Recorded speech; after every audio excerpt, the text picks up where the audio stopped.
뭐야 지금 뭐하잖아 이게 나오거든요.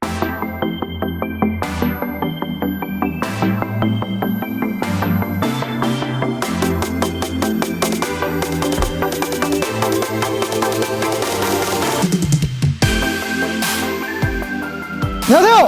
반갑습니다. 여러분의 역사 완성자 인사입니다. 너무 반갑습니다. 좋습니다. 우리 벌써 20번째입니다. 아니 한국사가 이렇게 선생님 재밌을 수 있습니까? 라고 생각해 주시면 저는 너무나 감사하겠어요. 그렇게 그런 마음이 생기면 뭐 하시면 됩니까?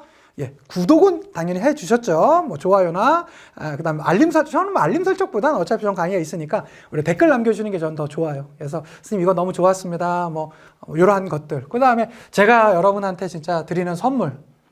바로 제 강의 필기 노트. 여러분 이런 강사가 어디 있습니까? 네, 바로 여기 있습니다. 예, 여러분과 함께해서 너무 반갑고요. 자, 오늘은요 고려 사회입니다.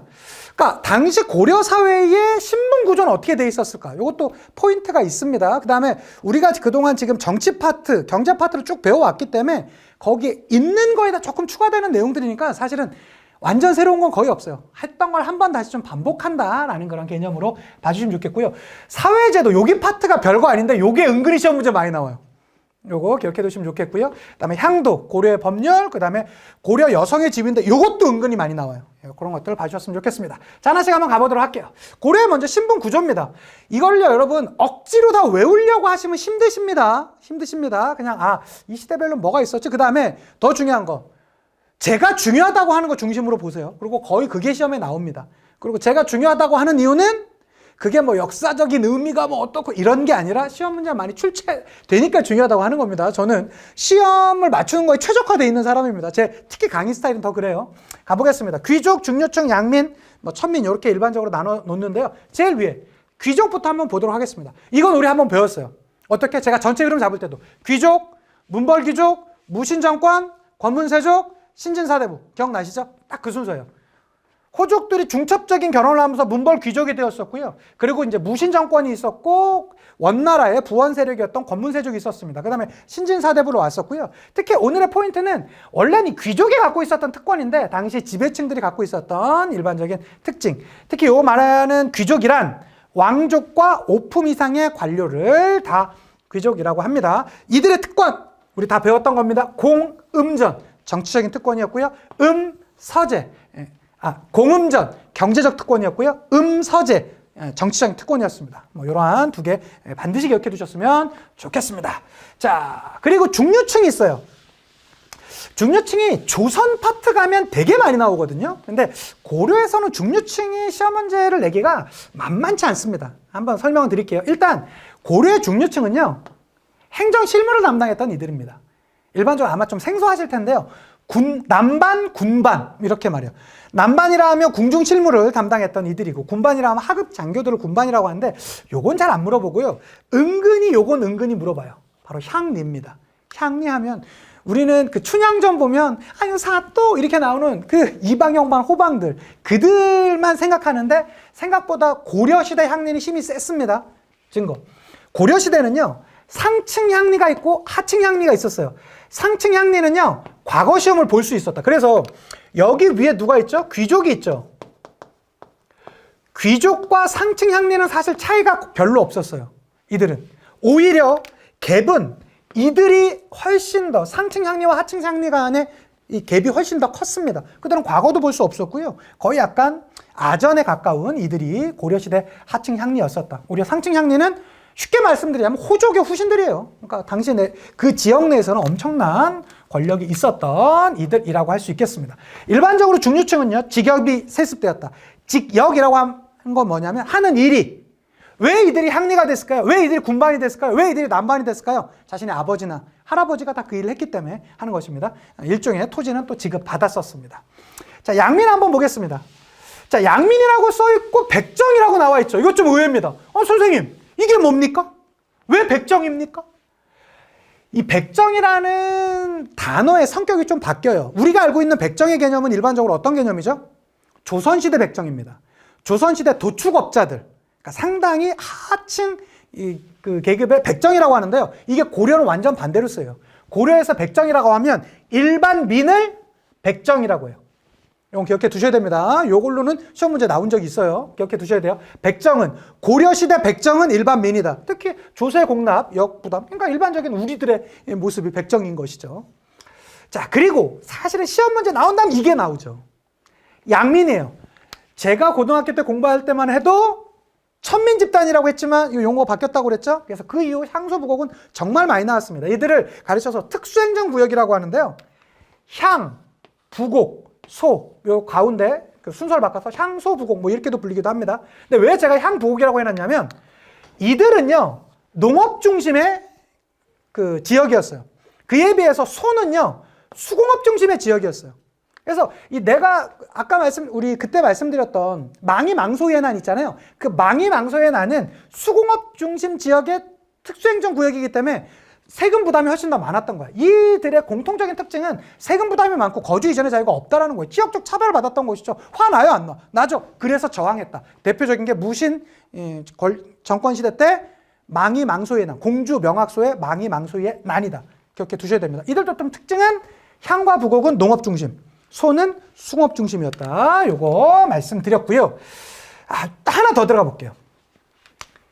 신라시대 때는요, 향과 부곡은, 특히 요거는 있었어요. 근데 조선시대 가면 향소, 부곡이 전부 다 소멸되거든요? 요건 문제 풀 수 있죠. 예를 들어, 향소, 부곡이 나왔다. 그럼 무조건 고려지. 근데 향, 부곡은 나왔는데 소가 안 나와. 그러면 신라시대. 향소, 부곡이 없어졌다. 무조건 조선. 그렇게 구분해 주시면 됩니다. 향소, 부곡이 나왔다. 고려. 향소, 부곡이 없어졌다. 조선. 근데 아마 이건 잘 안 물어보는데요. 향과 부곡이 있었다 이런 단어 나오면 이거는 신라일 수도 있겠다. 요 정도 생각해 주시면 돼요.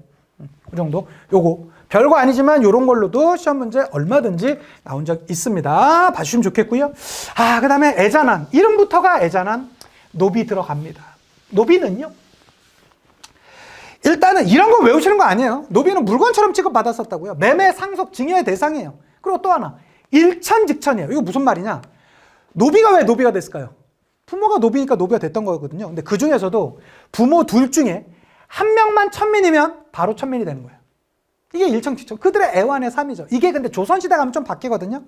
조선시대 초기 때는 노비, 종, 부법이라는 게 있었어요. 노비의 신분은 아버지를 따른대요. 근데 문제가 있어. 남자들이 아이를 베고 있지는 않잖아요. 그러니까 어떻게? 이게 좀 약간 낳을 때쯤 되면서 좀 다른 사람의 이름을 댄다든가 이게 엄청나게 사회가 좀 혼란해져요. 그래갖고 이게 좀 없어져요. 다시 일천직천으로 가다가 조선 후기 때 오면서 노비, 종, 모법 이거는 못 속이지. 왜? 어머니가 그 아이를 또 잉태하고 있기 때문에. 그래서 조선시대 때 조금씩 바뀌기도 했지만 고려시대 때는 일반적으로는 일천직천이다. 부모 둘 중에 한 명만 천민이면 바로 천민이 되는 거예요. 일반적으로 노비죠. 근데 이 노비도요, 좀 들어가 보면 공노비와 사노비 이렇게 나눠져요. 이것도 되게 어려워하시는데 어려울 거 없고요. 제가 한번 설명드릴게요. 우리가 알고 있는 노비의 개념은 이 개념입니다. 솔거노비. 야, 마당새야. 마당이 왜 이래? 빨리 마당 좀 쓸어. 네, 많이 나와서 집안에 잡니라는 그 마당새 솔거노비입니다. 자, 그에 비해서 그 입영노비라고, 입영노비는요, 그 관청이나 관아에서 이렇게 솔거노비처럼 거기에서 자면서 일하는 사람들이에요. 이런 게 있어요. 근데 사실 이걸로는 시험 문제 잘 안 나오고요. 나온다고 하면 여기 파트가 나옵니다. 외거노비. 여기서 말하는 외거노비는 개인적으로 재산도 가질 수 있었어요. 무엇보다 독립생활을 해요. 그러니까 자신의 몸값이라고 하거든요. 자신의 몸의 가치. 그걸 신공이라고 하는데 신공을 납부할 때만 그 주인을 만나요. 잘 지내셨어요? 오랜만이네. 잘 지냈죠? 제 몸값 여기 있습니다. 잘 지내시고요. 안녕 하면 끝인 거야. 아주 독립적인 생활을 했던 애들이야. 그리고 몇몇 사례를 보면 더 재밌는 사례가요.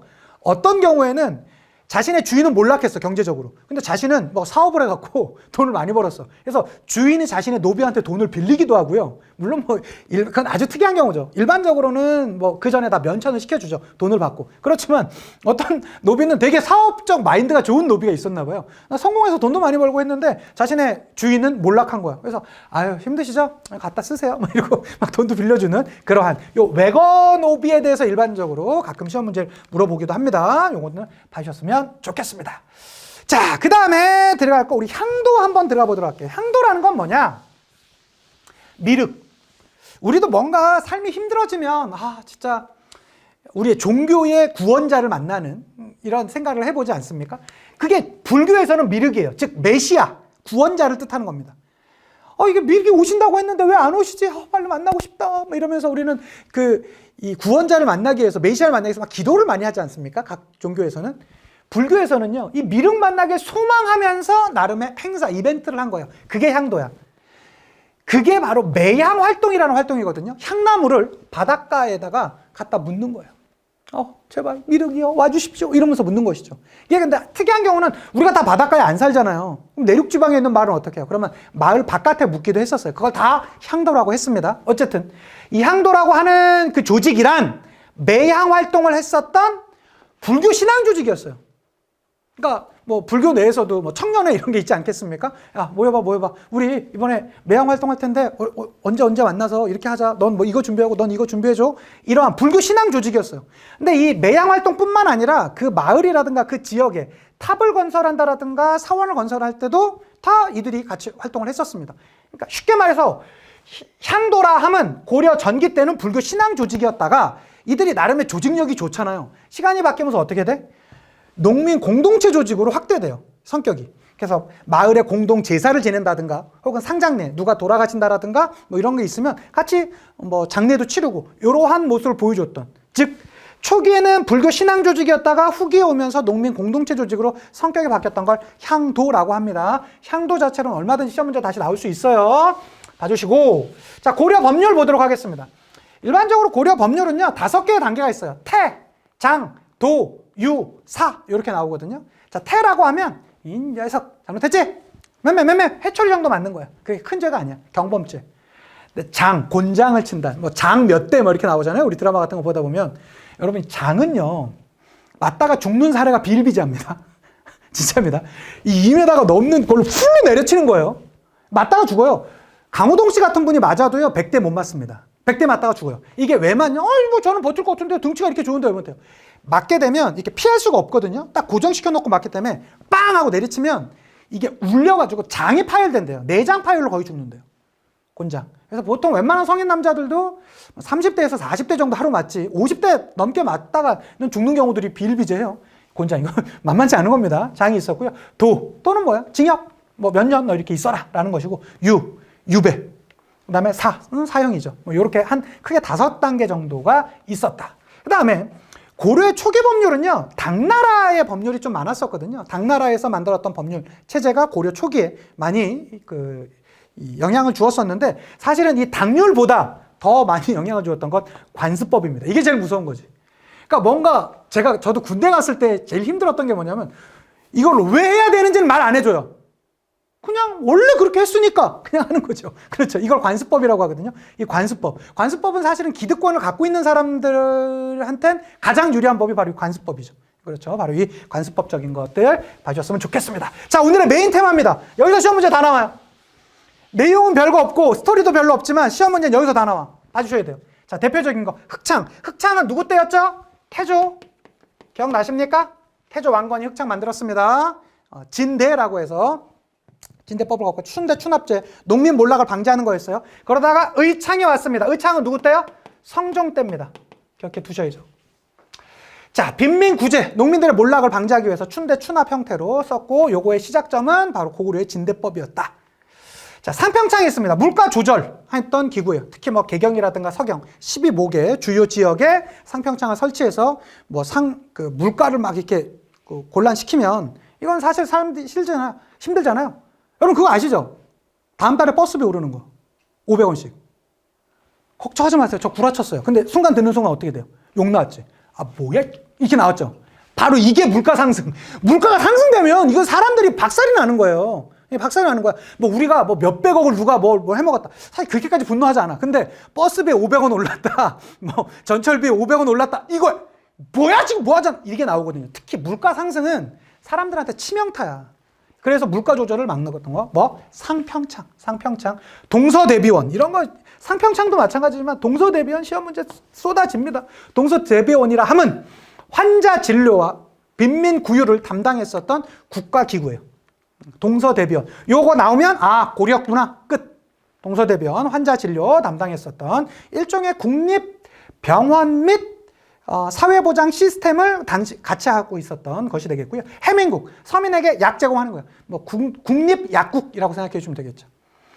자, 구제도감, 구급도감. 아, 형광펜입니다. 진짜 시험 문제 많이 나옵니다. 구제도감, 구급도감이라는 건 뭐냐면요. 재해가 발생할 수 있잖아요. 뭐 홍수가 있다라든가, 뭐 가뭄이 있다라든가, 뭐 이렇게 있잖아요. 그러면 재해가 발생했던 임시기구로서, 지금으로 말하자면 뭐 국가 재난안전 뭐 대책위원회 뭐 이런 것들이 있지 않습니까?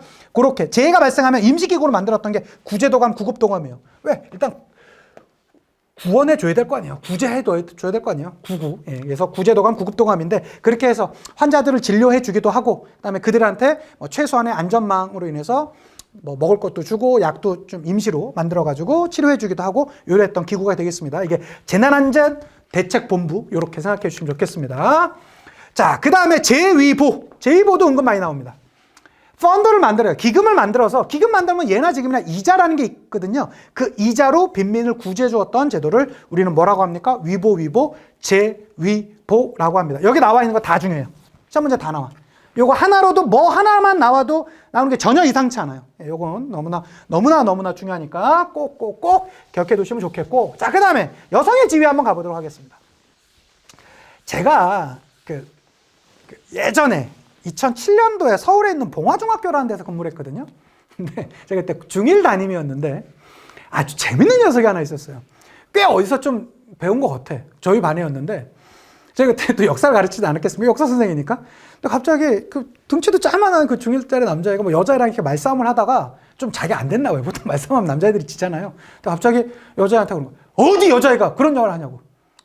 남자는 하늘이고 여자는 땅이야! 뭐 그런 소리 하지 마! 막 하는 거예요. 그래서 내가 옆에 있는데 그래서 내가 너는 도대체 그런 걸 어디서 배웠냐? 아, 선생님, 역사 선생님이 그걸 어떻게 모르십니까? 이게 우리 역사의 전통이 아닙니까? 뭐 저한테 얘기하더라고요. 그래서 제가 알려줬죠. 아니야, 임마. 네가 지금 알고 있던 그 인식은 조선 후기에만 국한된 것이고, 우리 고려시대 때, 고려에서 조선 전기 때만 하더라도 남녀 간의 사회적인 인식의 차이는 거의 없었어. 했더니 몰랐더라고. 진짜 뭐 이러면 중1애가 뭘 알겠습니까? 어쨌든 바로 저는 여기 파트만 하면 그 녀석이 생각이 나요. 하나씩 한번 가보도록 할게요. 자, 정리를 먼저 해드리자면 고려시대에서 조선 전기까지는 여성의 지위가 사회적이든 가정 내에서든 결코 남자보다 높았다라는 말은 옳지 않고요. 낮지 않았다. 대표적으로 남녀 균분 상속이에요. 남녀가 동등되게 상속권을 있었습니다.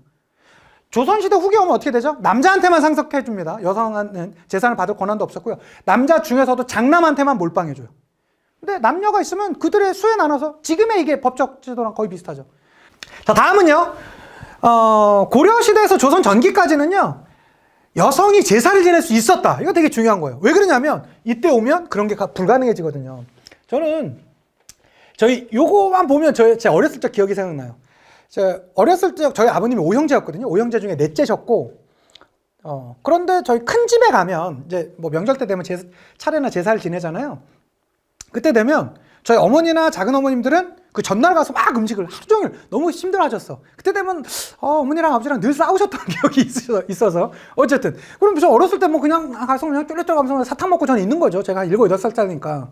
근데 그때 저희 집안에서 저희가 다 성씨 돌림이거든요. 그래서 제가 성완인데 갑자기 저는 이제 밖에서 막 딱지치기 하고 놀고 있으면 제일 큰 형이 성일이 형이라고 형이 자 이제 남자들은 다 들어와. 자 들어와라. 자기가 제일 큰 형이니까. 그리고 저 여성들 이제 나가세요. 안방에서 나가세요. 하고 다 거의 내쫓듯이 내쫓아요. 내가 보고 참 이건 좀 문제가 있다 했어. 이 음식 다 우리 엄마가 만든 건데. 근데 결과적으로는 여성들은 그 제사에 참여하지도 못했고 밖에서 딱지치기 하고 있던 나는 남자라는 이유 하나만으로 들어가서 제사에 참여를 했었거든요. 이거 참 문제가 있었지. 이게 참 그 당시에 제가 봐도 비합리적이다라고 생각했었는데 이게 조선 후기 오면서 성리학적인 그런 관념에 완전 고착해 돼버리니까 너무나 그냥 일상생활처럼 되어버렸죠. 호적의 등재 순서도 마찬가지입니다. 이게 출생순 이때만 하더라도 차이가 없으니까 태어난 대로 그러니까 주민등록등본증은 제 위로 누나가 2분이 계시거든요. 누나 있고 큰 누나 있고 작은 누나 있고 제가 있는 게 이상한 게 없잖아요. 근데 저희 집에도 제가 참 어렸을 때 힘들게 자랐는데 저희 집에도 족보라는 게 있거든요. 제가 문화유치 충정공파 31대 손 아닙니까? 예, 그 아버님이 그걸 참 그렇게 중요하게 여기셨어요. 사람들 아무것도 아닌 것 같았었는데 어쨌든 근데 중요한 건 저 우연히 보다가 제 족보를 한번 본 적이 있었는데 저희 집안에 저희 그 아버지 밑으로는 제가 남자가 저 하나니까 그러니까 막내이자 장남이죠. 제가 있고 그 밑에 누나들이 있었어요. 조선 후기의 관념에 사로잡혀 있었던 것이죠. 자, 여성도 후주가 가능했습니다. 요때는요, 다 가능했어요. 그리고 아들이 없으면 딸이 재산을 주관했다. 그러니까 이 말은 무슨 말이냐면요. 양자를 드릴 필요가 없었다라는 거예요. 조선 후기 오면 양자 드리는 것이 일반화되거든요. 왜 그런지 아세요? 딸은 재산을 못 지내니까. 그러니까 예전에 그랬어요. 딸만 낳으면 대 끊겼다고 그랬었어요. 이게 말이 돼? 여자들이 들으면 이게 너무 화날 얘기 아닙니까? 대가 끊기더니 이렇게 자식이 많은데. 근데 딸들만 있다라는 말로 그런 말들을 어른들이 그냥 많이 했었어요. 또 하나. 여성이 다시 결혼하는 거, 다시 가정을 꾸리는 제가 하는 것은요, 불가능했었어요. 요때 오면. 그렇지만 이때는 가능했어. 그러니까 결과적으로 고려에서 조선 전기까지는 남녀 간의 사회적인 인식의 차이는 거의 없었다. 더 하나 들어가 보자면 고려시대 때는요, 사위도 외손자도 음서 혜택이 가능해요. 그러니까 결과적으로 처갓집이라든가 외갓집의 이 힘을 자기도 누릴 수 있다라는 거 아닙니까? 처가나 외가라는 건 뭐예요? 여성의 그 지위를 얘기하는 것이죠. 즉 고려시대 내내 또 조선 전기까지 여성의 지위에는 차이가 없었다. 그러나 이게 한 방에 다 바뀌어요. 조선 후기 오면서. 남녀 근본 상속이 아니라 장자 중심, 남자 중심, 그 중에서도 장자 중심 상속됩니다.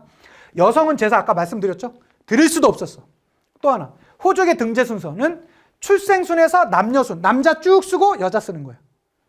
그다음에 여성 후주는 아예 불가능했었고요. 그리고 이거 아들이 없으면요, 그냥 딸이 제사 주관했으면 됐잖아요. 고려시대, 조선 전기까지만 하더라도. 그런데 양자를 드리는 것이 일반화됐었어. 이게 또 누구 이야기냐? 제 이야기예요. 저희 왜 누님이 두 분 있다고 했었죠. 제가 어머니 뱃속에 있을 때 우리 아버지가 저희 큰 집, 그러니까 5형제 중에 첫째 장남의 그 큰아버님 집은요, 아들만 3명이었거든요. 아들만. 근데 아버지랑 큰아버지랑 그때 술을 하시다가, 저 녀석이 저희 집이 다시 말씀드리지만 잘 사는 집이 아니었습니다. 정말로 경제적으로 아버님이 맨날 이렇게 뭐 용접하시고 노가다 하시면서 되게 힘들게 사셨던 아버님이에요. 그런데 대 끊겼다고. 만약에 제가 딸이면 대 끊긴다고 아버지가 큰아버지한테 그러셨대요. 저기 제 셋째도 딸이면 아버님, 형님, 막내 아들 저한테 주시오. 양자 드렸대요. 근데 그러면 이게 되게 큰일이잖아요. 그러면 어떻게 해야 돼요? 부인들끼리 상의를 해야 될 거 아닙니까? 상의 한마디 없었어. 상의 한마디 없고 술 드시다가 큰아버님이 그래라! 라고 하셨대요. 그러니까 그러고 나서 얼마나 싸우셨겠냐고요. 또 우리 어머니도 어머니들도 힘드셨을 거고. 근데 제가 태어났더니 아들로 태어나서 저희 큰어머님이 저를 너무 좋아하셨어요. 태어나자마자 야 성환아, 난 그게 참 이해가 안 되고, 아니 분명히 본인도 아들이 많으신데 날 왜 그렇게 이뻐? 제가 어렸을 때 그 큰 집에 놀러 가도 저를 유독 이뻐하셨는데 그 이유가 그 스토리를 제가 그 뒤에 들었죠. 그러니까 그만큼 양자 드리는 것이 일반화돼 있고, 제가 1970년대 말에 태어났으니까 그때까지도 그게 있었다니까. 이게 참 우리 한국 사회에 남아 있었던 남존여비 사상이 뭐 이런 게 있었고요. 여성이 제사 드리는 거 불가능했던 시대죠. 그래서 이 당시에 나왔던 말이 뭐가 있습니까? 여성은 남자 3명을 섬겨야 된다. 어렸을 땐 아버지, 결혼해서 남편, 그다음에 이제 그 말년에는 아들. 말도 안 되는 내용이었던 것이 이 당시에는 너무나 일상생활처럼 벌어졌던 것이다. 오늘의 가장 메인 포인트는요, 여기 사회제도. 이거 별거 아니지만 시험 문제 진짜 많이 나옵니다. 그 다음에 고려시대 여성의 지위뿐만 아니라 각 계층과 향도 문제가 많이는 출제 안 됐는데 되면은 조금 생소해서 어려우실 수도 있거든요. 잘 기억해 두시면 좋겠습니다. 문제 풀어보면서 마무리해 보도록 할게요. 심화 56회에서 가져왔습니다. 다음 사건이 전개된 시기의 사회 모습으로 옳은 것을 찾으랍니다. 망이 등이, 망이 망소희 등이. 이거 언제예요? 고려시대잖아요. 고려시대 중에서도 이걸 정치 문제로 풀려면 어느 시대입니까? 무신정권 시대일 텐데, 이 무신시대까지 나오나 한번 보도록 합시다. 서울이 통청운동을 전개했다. 조선시대 후기입니다. 원종해노? 신라 하대 아닙니까? 신라 말. 적장자 위주의 상속제도가 확립되었다. 조선 후기. 음락 간의 경계를 중시하는 책화라니. 책화. 동의합니다, 여러분. 이거 책화. 여러 나라의 성장. 자, 특수행정구역인 소주민들의 차별을 받았다. 그래서 이 망이망소희가 저항을 했던 게 공주 명학 소의 난 아닙니까? 그렇죠. 바로 이건 뭐 무신까지도 몰랐어도 문제 푸는 데는 크게 이상은 없었을 것 같습니다. 1번의 정답은 5번이었고요. 다음 문제 봅시다. 심화 52회로 가보도록 하겠습니다. 2. 가시대의 정책으로 옳은 것을 찾으랍니다. 봤더니 구제도감. 기억났죠? 고려. 선생님 진짜 이렇게 해도 풀어도 됩니까? 돼요. 뭐 고려시대에 재해를 발생하기 위해서 나왔던 게 구제도감 나왔으니까 고려시대 찾았으면 끝이에요. 그럼 볼까요? 기근을 대비하기 위하여 구황차려. 구황차려는 조선시대 때 있었던 것입니다. 요거는 고려랑 관련이 없고요. 개경에 국립의료기관인 동서대병원이 있었다. 맞잖아요. 호주에서 정한 사찰 정목에 따라 사창제가 시행되었던 건 이것도 조선입니다. 기금을 모아 그 이자로 빈민을 구제하는 제위보가 운영되었다. 맞잖아요. 정답은 니은과 리을, 정답 4번 됐잖아. 거의 문제 패턴은 이렇습니다. 예, 그러니까 조금 깊게 알아두실 거는 알아두시면 좋긴 하지만 뭐 완벽하게 그게 억지로 안 외워진다고 하지 마시고 너무 힘들어하지 마시고요. 제 강의 필기노트를 반복적으로 보시고 더 하려면 제 거 조금 빠른 배속으로 한번 들으실 땐 천천히 들으시고 빠른 배속으로 그냥 어차피 이게 유튜브에 제가 무한으로 여러분들한테 제공해 드린 거 아닙니까? 반복적으로 여러 번 들어주시면 훨씬 더 도움이 되실 겁니다. 좋습니다. 수고 많으셨고요. 이제 사회 파트까지 끝냈어요. 우리 다음 시간에 고려의 문화로 특히 또 이 문화 파트는 제가 또 저와 또 이 강 PD가 워낙에 또 강점이 있는 파트 아닙니까? 여러분들에게 고려 문화로 제대로 찾아뵙도록 하겠습니다. 수고 많으셨고요. 다음 시간에 또 좋은 모습으로 또 찾아뵙도록 하겠습니다. 인사드리고 마칠게요. 역사가 완성되는 그날까지